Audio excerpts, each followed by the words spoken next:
Kapag ito daw ang ginawa nyo sa kandila, talagang magugulat nga daw kayo na sobra kasi tignan nyo to, ayan. Naglagay siya ng kandila doon sa lutuan, tapos tinunaw niya yung kandila. Tapos pagkatapos nyo tunawin yung kandila, nilagay niya sa lalagyanan, tapos nilagay niya nito parang detergent. Di ba ito yung dahonit? Tapos tignan nyo nung tumigas na, kapag sinindihan nyo daw ito, mag-aamoy mamahaling hotel daw yung bahay nyo. Grabe, totoo kaya to, ayan.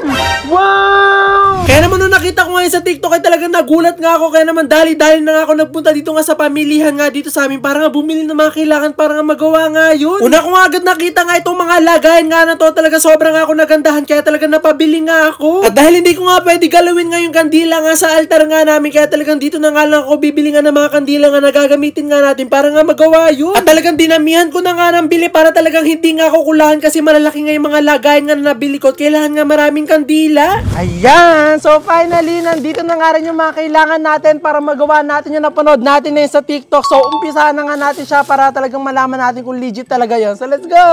Yung pala dapat yung ginagawa natin sa mga kandila natin. So bago natin buksan yung apoy, ilalagay muna natin tong ating mga kandila kasi tutunawin na natin sila.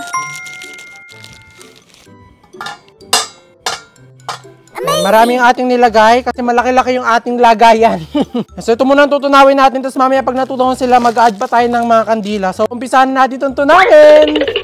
Akala ko nga talaga matatagalan pa nga ako bago nga matunaw itong mga kandila, pero kakalagay ko pangalan dito nga sa kawali, talaga natutunaw na nga siya agad. Hinintay ko nga lang talaga na matunaw nga itong mga unang nga natin nilagay nga na kandila bago ko nga ito dagdagan kasi malaki nga yung mga nabili nga nating lalagyanan at kailangan nga na marami nga tayong matunaw. At sana nga lang talaga totoo yung napanood nga natin sa TikTok kasi bumili pa nga talaga ako ng bagong kawali nga dito kasi natatakot nga ako na gamitin yung kawali namin, baka masira. At matapos nga ang ilang minuto, finally ngayon natunaw na nga rin yung mga nilagay nga natin kandila nga dito, kaya naman pwede na nga natin gawin ngayon na panood natin sa TikTok. So mukhang okay na nga yung mga kandila nga natin tinunaw na yan. May kita nyo, tunaw na siya at tubig na siya. So pwede na natin siyang isalin dito.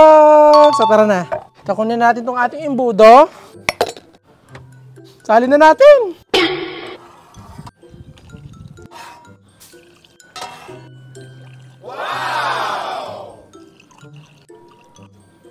Ayan. Tapos, lalagyan na natin siya nitong detergent. Ayan. And then, lagyan na natin siya dito. Ito na. Ayan. Medyo damihan para natin kasi malaki yung ano natin. Okay na yan. Ilalagay na natin.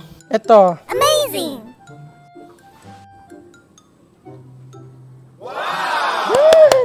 Meron pa pala tayo nalimutan na ilalagay. Ito yung parang ano to, parang repellent, para papatay sa lamok, ganyan. Optional lang naman to kung gusto nyo ilagay, pero kung ayaw nyo, pwede naman. Kung gusto nyo mabango lang, pwede. Pero kung gusto nyo yung hindi makakalapit yung lamok, ito. Kasi ito naman.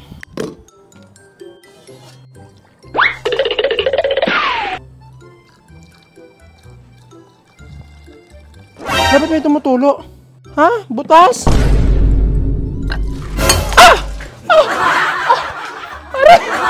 At dahil nga nasira nga yung isang lalagyanan nga, dahil hindi niya nga kinaya nga yung kandila nga, kaya talaga ito na nga lang isa nga magagawa nga natin. Dito nga lang talaga kami nagtagal nga na sobra kasi matagal nga siyang matuyo, pero natuyo nga rin siya kinalaunan. Ayan, so matapos na nga ating matagal nga na paghihintay, sumukhang okay na nga to, tuyo na. Isa na natin siya.